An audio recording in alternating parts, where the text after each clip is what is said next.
ഇതാണ് മുടിങ്കോല്. കന്ന് കൂട്ടുമ്പോഴേ പോത്തിനെങ്ങനെ തല്ലാൻ വേണ്ടിട്ട് ഉപയോഗിക്കുന്ന വടിയാണിത്. പറഞ്ഞുതരാം. കന്നുപൂട്ട് അതായത് പോത്തുപൂട്ട് പണ്ട് കാലങ്ങളിൽ ഒരു ജീവിത മാർഗമായിട്ടാണ് കണ്ടിരുന്നെങ്കിൽ ഇന്നൊരു വികാരമായിട്ട് കാണുന്ന ആളുകളുണ്ട്. ലക്ഷങ്ങൾ കൊടുത്ത് പോത്തിനെ വാങ്ങിച്ച് സജ്ജീകരിച്ച് പോത്തുപൂട്ട് മത്സരങ്ങൾക്ക് ഇന്നും കൊണ്ടുപോകുന്നുണ്ട്. പഴയകാല ഓർമ്മകൾ നിലനിർത്താനുള്ള ഒരു ആഗ്രഹമായിരിക്കാം അതിന്റെ പിന്നിലെന്ന് തോന്നിയിട്ടുണ്ട്. പണ്ട് കാലങ്ങളിൽ കൃഷി ചെയ്യാൻ വേണ്ടി, നിലം ഉഴുന്നതിന് വേണ്ടി, മണ്ണ് ഇളക്കി മറിക്കുന്നതിന് വേണ്ടിയായിരുന്നു പോത്തിന് പൂട്ടിയിരുന്നത്. രണ്ട് പോത്തുകളുടെ കഴുത്തില് നുകം എന്ന പേരുള്ള മരത്തിന്റെ ഒരു ദണ്ട് വെച്ച് കെട്ടും. അതിന്റെ മുകളിൽ കരി എന്ന് പേരുള്ള ഒരു ഇരുമ്പ് ഘടിപ്പിച്ച മരത്തിന്റെ മറ്റൊരു ഉപകരണം വെച്ച് കെട്ടും. ഈ പോത്തിന്റെ പിറകെ ഒരാള് ഈ കരി മണ്ണിലേക്ക് താഴ്ത്തി പിടിച്ച് ഇങ്ങനെ നടക്കും. ഈ പോത്ത് നടക്കുമ്പോൾ കരിയുടെ അറ്റത്ത് ഘടിപ്പിച്ച ഇരുമ്പിന്റെ മൂർച്ച കൊണ്ടാണ് മണ്ണ് ഇളകി മറിയുന്നത്. ഈ സമയത്ത് പോത്തുകൾ, അതായത് കന്നുകളെ നിയന്ത്രിക്കാൻ വേണ്ടി ഉപയോഗിച്ചിരുന്ന ഒരു വടിയാണ് വീഡിയോയിൽ ഞാൻ നേരത്തെ കാണിച്ച മുടിങ്കോല്. ഇത് മരത്തിൽ നിന്ന് വെട്ടിയെടുക്കുന്ന ഒരു വടി തന്നെയാണ്. അതിന്റെ മുകളിൽ ഒരു പിടുത്തുണ്ടാക്കും.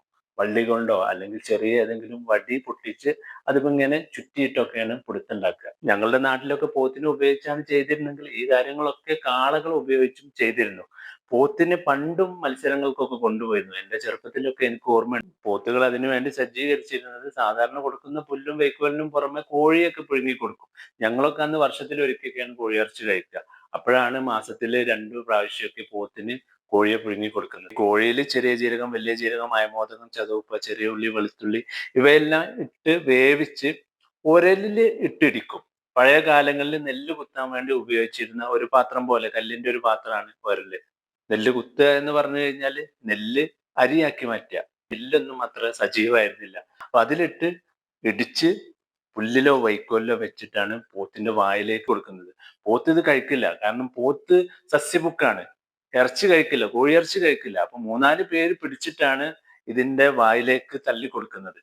അപ്പൊ ഞങ്ങളൊക്കെ ഇങ്ങനെ അതിന്റെ മണം ഒരു വല്ലാത്തൊരു മണാണ്. വെളുത്തുള്ളി, അയമോദകവും, ചതവുപ്പിയും, ചെറിയ ജീരകവും, വലിയ ജീരകവും ഒക്കെ ചേർന്ന് വേവിച്ചു വരുമ്പോ ഞങ്ങളിങ്ങനെ വായിന്ന് ഇങ്ങനെ വെള്ളം വരും.